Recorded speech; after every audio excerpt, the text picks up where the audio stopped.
Within her family, Kim Plath had always been the rock. She woke up to the sound of children playing somewhere in the yard and the soft glow of the sun on the white farmhouse walls. Her heart belonged to the calm little tasks that characterized her each day, the beat of family life, and the warmth of love and faith. Even in that silence, though, something was shifting within her. She still didn't know why the body that had previously held so much life was becoming weaker. Initially, it was merely a slight fatigue that came and went. She would tell herself that she was just worn out from years of caring for others, from job, and from the constant weight of love. However, the weariness persisted. It became deeper, like a shadow that followed her, faint but steady, a hint of something invisible. Her breath shortened after mounting the stairs, her hands trembled when she handled the kettle, and she started to lose her appetite. Kim dismissed it. Mothers, she had always thought, could not afford to be weak. Her faith urged her to continue, her husband needed her composure, and her children needed her strength. Therefore, she kept her anxieties to herself, smiled, and told herself it was nothing important. She assured herself in front of the mirror that she would be all right and that she only needed to pray and get some rest. Like gentle waves, the days passed.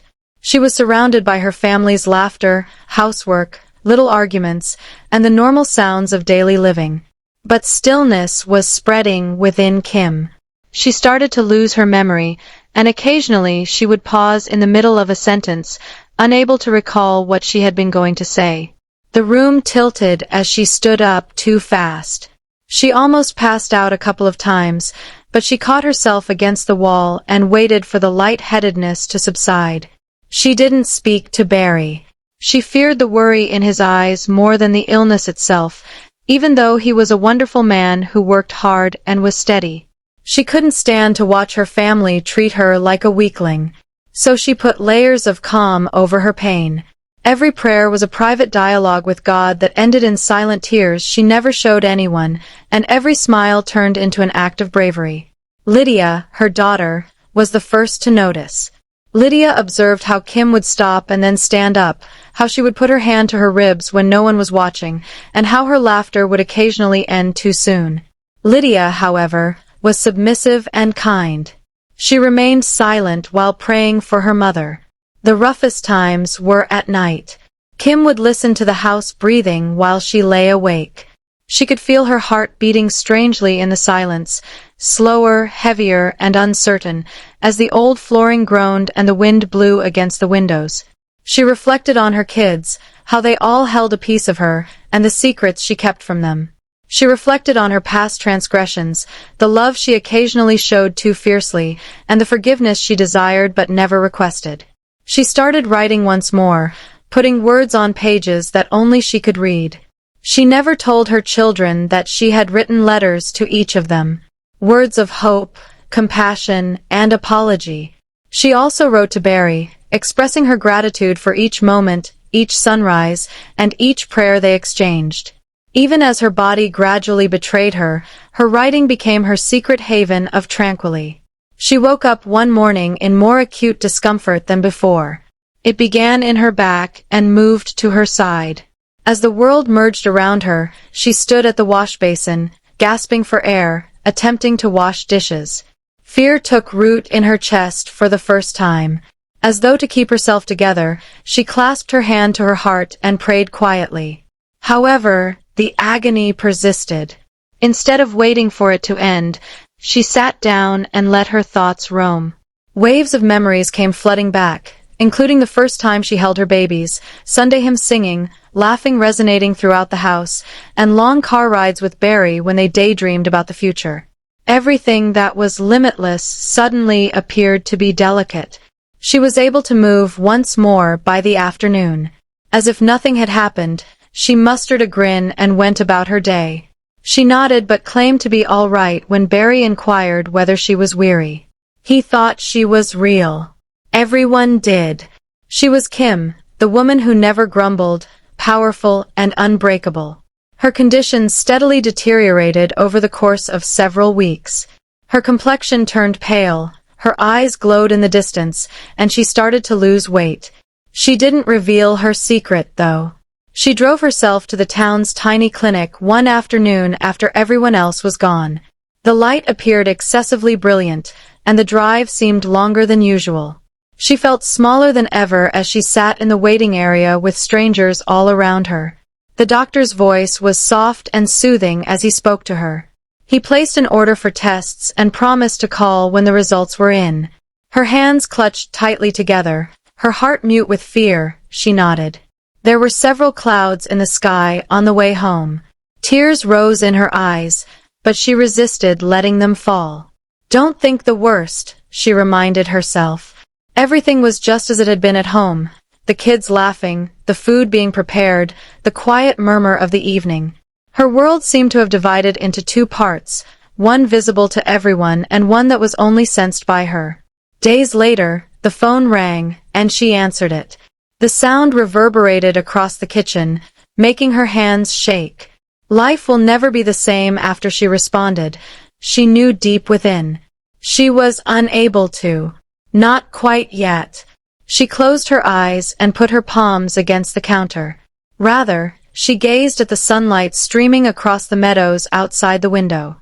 Their laughter rose in the wind as Lydia played with the smaller children. Barry's silhouette was familiar and solid as he fixed the fence by the barn. It was a heartbreakingly perfect moment. Kim desired to preserve it indefinitely by freezing it. She muttered to herself, "Thank you, God, time and life itself." She prayed for a longer time than usual that evening. For peace, the type of peace that would let her accept whatever was ahead, not for strength, not even for healing. She didn't inquire as to why. She merely expressed her gratitude to the Lord for each morning she had witnessed, each child she had held, and each error that had deepened her love. She picked up the phone the following day. The doctor's remarks were gentle but profound. Something severe was ingrained in her blood. Additional tests were required. With her fingers gripping the table's edge, she listened softly as her thoughts strayed to her family. She sat silently, breathing shallowly, when the call ended. She hasn't told anyone yet. She was unable to. She wasn't prepared to allow the truth in since it seemed like a storm. For the time being, she wanted to continue acting as though nothing was wrong and that tomorrow would be like today, full of sunshine, laughing, and the appearance of eternity. Kim carried on with her life as if nothing had changed. She laughed, prayed, cleaned, and cooked. However, a silent storm that was invisible, inexorable, and whispering that time was running out started to swell deep within. She was unaware that the slow, gentle end of her life had already begun. Weeks passed, and Kim navigated them as if she were attempting to outrun her own shadow. Her body no longer beat the rhythm of the bright, vibrant world outside her window. The once energetic mornings have grown sluggish. Her limbs hurt as though gravity had increased overnight, and she woke up more slowly each day than before. Nevertheless, she persisted, grinning throughout each breakfast, leading each prayer, and keeping her family from seeing the reality that lay beyond her weary gaze. She had discreetly returned to the clinic for additional testing. As nurses moved gently around her and devices hummed, she sat in the antiseptic room. Every second seemed to drag on forever. She pondered how something inside of her could suddenly be dying as she stared at her hands, the same hands that had prepared hundreds of meals, braided her kids' hair, and wiped away tears. She was at a loss for words as the results were announced. The doctor spoke in a kind, cautious, and sympathetic tone. It was cancer. A final, crisp word that sounded like a sentence. He discussed alternatives, time, stages, and therapies. However, Kim only heard the ensuing stillness. The one word that persisted was time. Time, which had previously seemed limitless, now shrank to a tiny, delicate entity.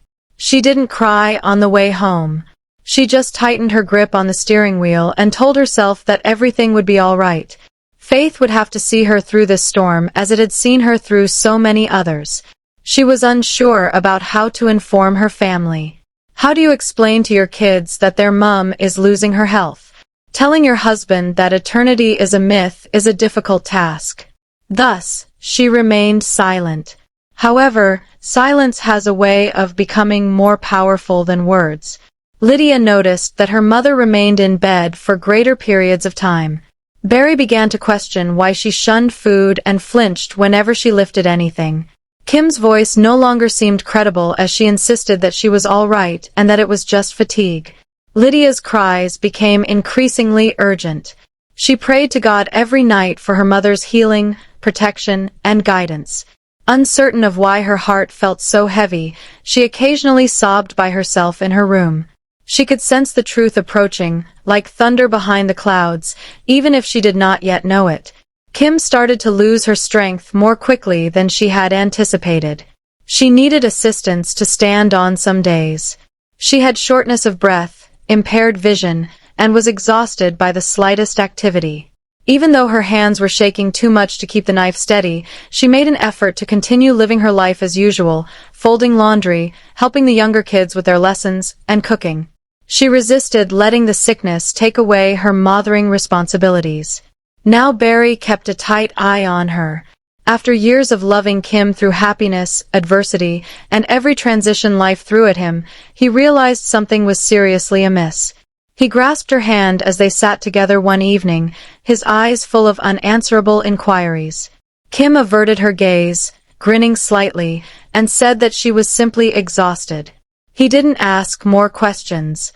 Unspoken fear, however, weighed his heart down. The kids could feel it, too. There was less laughter in the home.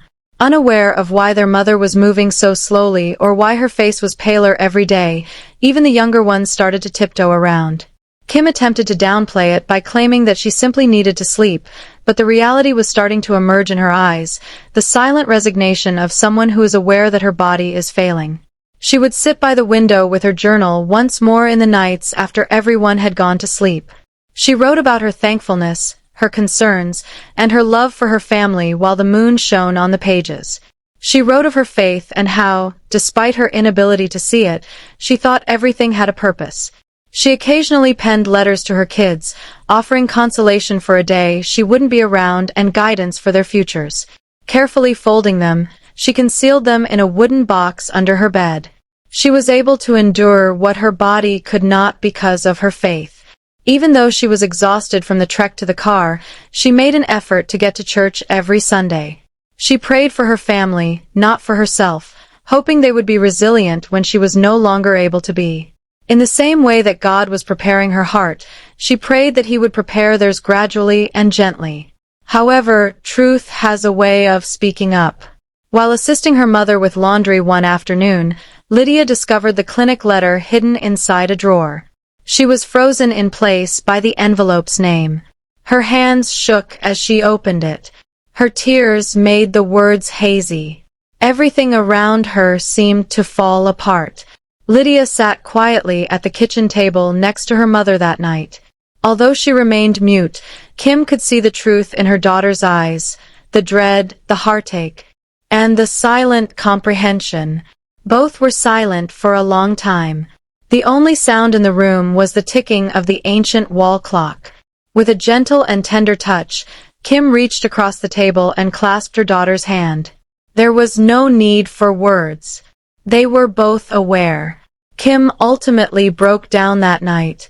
She let the burden of it drop from her shoulders for the first time. For too long, she had been keeping the truth to herself. As though her soul was bidding farewell to the aspect of herself that had always been resilient, the tears fell silently and without sound. Not because she was cured, but because she was no longer concealing, she felt at peace for the first time in months. In the Plath home, the following morning was different. As though the walls themselves knew what was about to happen, the air was heavy. Lydia had hardly slept at all. Her pillow was still wet from the tears, and she was torn between horror and incredulity. She realized the truth couldn't remain hidden any longer, but she still wanted to protect her mother. Even with the best of intentions, secrets inevitably come to light. Kim's face, calm yet pallid, woke up earlier than normal. Her body ached, but her spirit remained firm as she walked through the home in silence.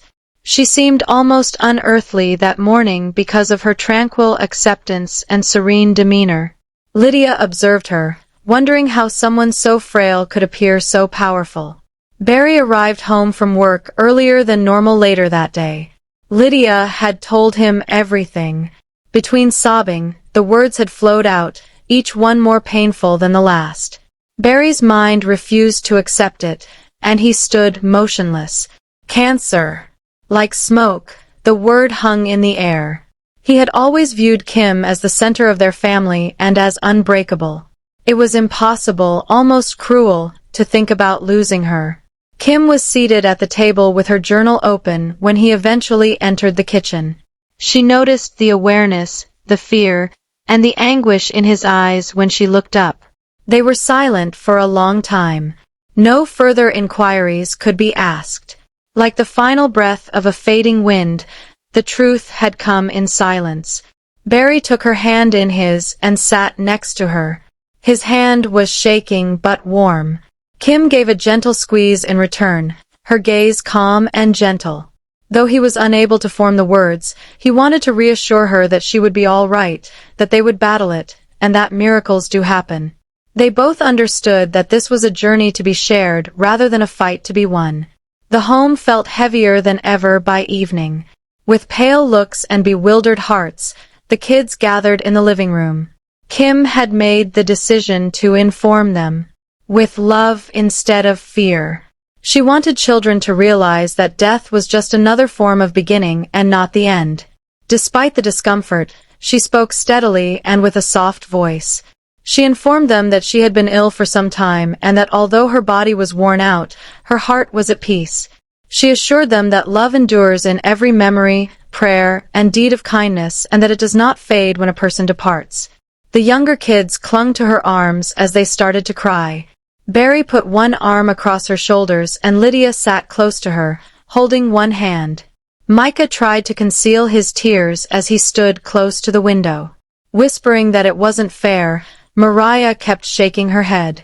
Later that evening, after hearing the news, Ethan and Olivia arrived, both of them broken and silent. It was a night that seemed to go on forever, when nobody wanted to move on and time seemed to stand still. Kim sat with her family, her heart hurting from love so intense it was painful to hold, not from disease. She wanted she could ease their suffering and reassure them that everything would be well. Rather, she merely grinned and expressed her affection for them. The house altered over the next few days. It softened, grew quieter, and developed a tenderness that had not previously existed. Arguments ceased. Every meal was elevated to a religious occasion. Every chuckle felt priceless. The kids took turns sitting next to Kim, reading to her, and sharing their hopes while also helping with chores. Even the tiniest things, like watching sunsets, sipping tea, and folding laundry together, grew to represent something timeless. Despite his brokenness, Barry found fresh strength in taking care of her. Even when she was scarcely able to eat, he learned to prepare her favorite foods. Every night, despite his eyes welling up with tears, he read scripture to her in a firm voice. Knowing that love had grown stronger in the shadow of loss, Kim frequently gazed at him with silent appreciation. Lydia was always by her side. She grew to be her mother's best friend, joining her in prayer, singing quietly at night, and leaving little letters of support at her bedside. Lydia's love had an ethereal quality, as though she recognized that their time together was a gift and a sacred farewell. Kim's condition persisted in its gradual progression. A few days were more difficult than others. There were times when the anguish took over and she was unable to move from her bed. Even so, she made an effort to grin. Love is eternal, but pain is temporary, she added. Kim noticed how far her family had come one afternoon as sunlight streamed into her room. Pride, hurt, and quiet, the barriers that separated them, had all crumbled. Love was all that remained. And that was sufficient, she believed. She was aware that her time was coming. She sensed it in her body, as if she were being drawn towards something invisible by a silent wave. She was no longer terrified, though. The anguish had transformed into thankfulness, and the terror into tranquility. She gave thanks to God every night as she closed her eyes for another day, another heartbeat, another smile, another opportunity to love the people in her life. She felt the same prayer rise again when she woke up. Thank you, Lord, for today. Everyday use had become more subdued. The laughter that used to fill every room now floated in gentle murmurs, delicate and cautious. Autumn leaves started to fall outside, illuminating the fields with crimson and gold hues. Time appeared to slow down inside, as though the world was holding its breath. The fading of Kim Plath was evident to all. Even though her skin was as pale as paper and her body had become weak, there was an odd beauty in her stillness. The agony was soothing, familiar, and consistent now instead of coming in waves. It was like a reminder that her body was getting ready to let go. She slept frequently, sometimes for hours at a time and other times for the entire day. Her face was serene even while she slept, the kind that only occurs when a soul has reconciled with its path. Barry now spent every night with her. The man who used to labor non-stop from dawn to dusk now counted his days by the way she breathed. As if to commit the warmth of her hand to memory, he would trace it with his fingertips while reading scripture quietly next to her bed. Occasionally, he would silently weep onto the blanket while whispering prayers he was unable to complete. Each child carried a pain too great for words as they wandered silently around the house. Holding everything together with power well beyond her years, Lydia was the fulcrum. She gave her mother gentle care by stroking her hair, reading from her journal, and quietly singing when her mother's sleep was disturbed by pain. The others provided minor assistance. Micah fixed household items, Mariah prepared meals when she could, and Ethan and Olivia frequently dropped by with flowers and smiles. The family would gather in Kim's room every evening as the sun began to set. It developed into a hallowed custom, a circle of prayer and love, a place where people solely expressed thankfulness rather than dread. With her eyes half open and her breath steady yet thin, Kim would listen to their voices. Even though she wasn't always able to talk, her presence alone brought peace to the room. She had long since stopped discussing medication or pain. The moments, the little ephemeral fragments of life that glistened even under the shadow of death, were what she cared about today. The sensation of Barry's hand in hers. Lydia's trembling voice during her prayer. The way the kids, unable to conceal their love but trying not to wake her, giggled gently in the hallway. Kim asked to sit at the window one night when the sky was clear and full of stars. After carefully lifting her and covering her with a blanket, Barry set a chair next to the open window. The smell of night flowers and pine filled the chilly air.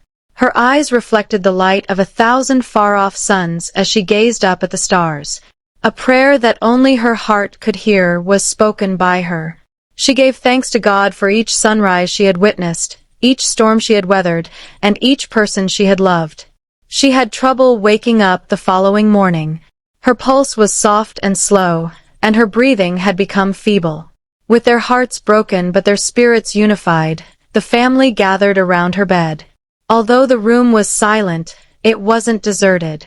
It was full of memories, love, and unsaid words that no one had to express. Barry squeezed her hand and started crying uncontrollably. Lydia knelt next to her and shook her voice as she prayed. Micah was attempting to keep himself together as he stood at the end of the bed with his fists clenched and his head bent. Sitting close to the window with her eyes closed, Mariah sobbed and whispered that she loved her mother more than anything else. Kim opened her eyes for the final time. They had a brightness, a soft, serene light. Her heart was full of things that words could never express as she gazed at her family. She tried to reassure them that she was just going home and not leaving. There was a last whisper of affection as her lips moved. Her respiration then became softer, slowed, and eventually stopped. The room did not move. No one moved for a long time.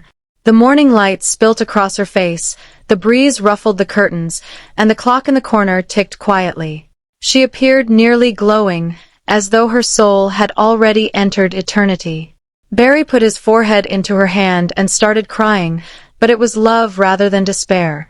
Around him, the kids sobbed softly while embracing one another, their sorrows blending into a single beat of loss and thankfulness. It was one of those moments that alters everyone and everything. The house felt both full and empty that night. The smell of her perfume, her handwriting on the walls, and the memories that permeated every part of their house were all reminders of her presence, even yet her absence reverberated through every hallway. The wooden mailbox was set on the kitchen table by Lydia. They opened them one by one, sentences inscribed in her elegant, well-known hand. Every letter was full of blessings for the future, love, and advice. She urged Barry to maintain his faith and to smile once more in the future. She urged Lydia to love deeply and to sing louder. She advised Micah to follow his aspirations and not to be afraid of anything. She assured Mariah that her light will lead others and that suffering builds strength. She assured the younger kids that she would always be there, in every quiet moment, every prayer, and every sunrise. The letters turned into priceless mementos, fragments of her spirit dispersed across paper and ink. As they read them, the family wept, but each tear brought healing.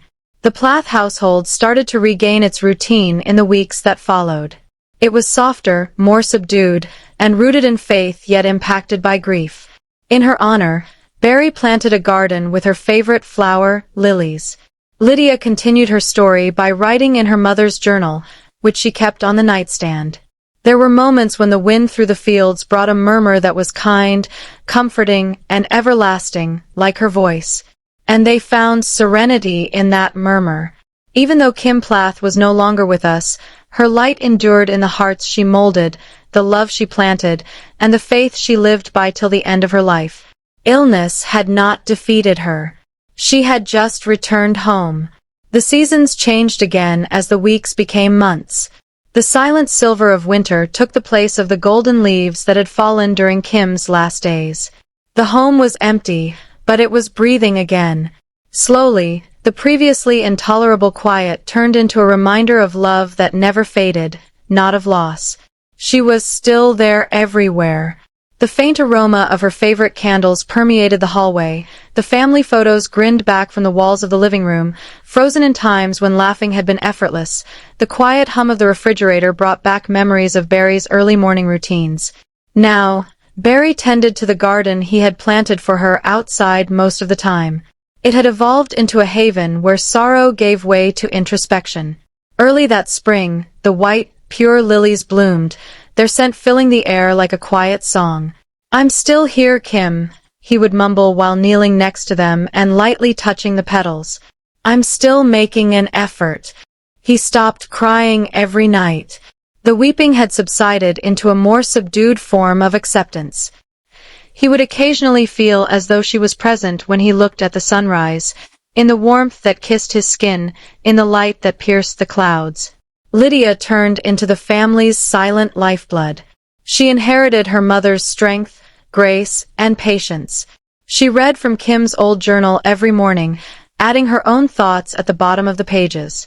It was her method of carrying on her mother's tale, expanding upon rather than substituting her words. Like Kim used to do, she started teaching the younger kids about kindness, love, and faith. Even if her heart still missed her mother's voice, hers was a voice of serene knowledge. She would occasionally sit by the window where Kim used to gaze the stars at night and speak her thoughts into the darkness, thinking her mother could hear everything she said. Mariah and Micah had also altered. Micah's restlessness became a driving force. He started to construct, mending the barn, repairing the dilapidated fences, and planting trees across the site. Every seed and nail served as a silent pledge to preserve life. Once more, Mariah composed songs about optimism rather than rebellion or sadness. Her music, which conveyed messages of forgiveness, healing, and the unshakable tie between a mother and her children, brightened the evenings. Olivia and Ethan were frequent visitors. They helped the younger siblings understand that joy was continuation rather than betrayal by bringing laughter back into the home. They talked about Kim, their best memories, their miscommunications, and their romantic moments. It turned into a healing circle where honesty brought even anguish to rest. The family gradually re-established its rhythm, but this time they were stronger, wiser, and kinder than before. Lydia discovered a note nestled between the pages of her mother's Bible one Sunday morning. She had never seen one before. It was written in Kim's well-known handwriting. If one day you find yourself walking through the storm without me, remember, I am not gone. I am in the laughter of your family, the warmth of your prayers, and the faith you hold when life feels impossible. Live with kindness. Love without fear. And never forget, light does not end when the sun goes down, it simply shines somewhere else. With tears trickling down the pages, Lydia shut the Bible. She grinned, not with sorrow but with appreciation. With each breath, she sensed the reality of their words. The whole family gathered outdoors beside the garden that evening. Soft shades of orange and violet were used to decorate the sky. As the sun sank over the meadows Kim had once adored, Barry stood next to the kids, their hands clasped together. Nobody said anything. They were not obliged to. Love, loss, faith, and forever were all expressed in that instant. A light wind blew through the lilies as the sun dipped below the horizon, causing them to sway as if they were being caressed by unseen hands. When Barry closed his eyes, he briefly sensed her presence next to him, light, recognizable, and everlasting. He grinned. They all realized in that silence, Kim had not really gone. She had just blended in with everything, including the stars, the breeze, the light, and the love that united them all. Thus, life went on, not exactly as it had before, but as a living remembrance of her. Every sunrise turned into a reminder that life goes on after death. They are merely gentler versions of beginnings. She would always be carried by the Plath family in their love for one another, their laughter, and their religion. The final glimmer of Kim Plath had not gone out. Every heart she had ever touched had been affected, and she survived in that light. Forever.